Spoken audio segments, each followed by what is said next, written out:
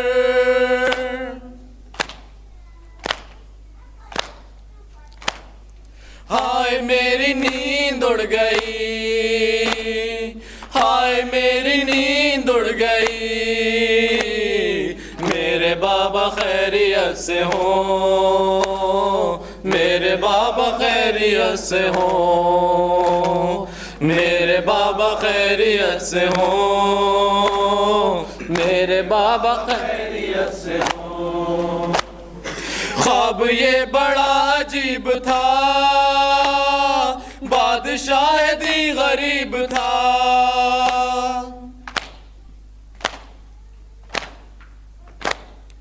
کیا یہی میرا نصیب تھا، بے کفن میرا طبیب تھا.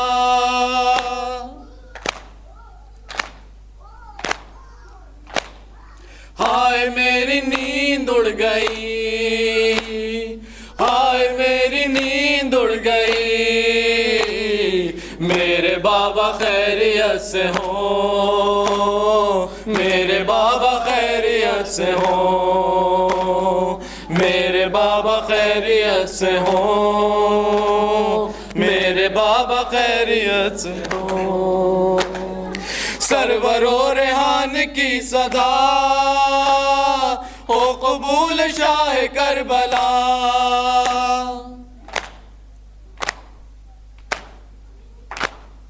کوئی بچی اور اس طرح یوں نہ دے تڑپ کے پھر صدا.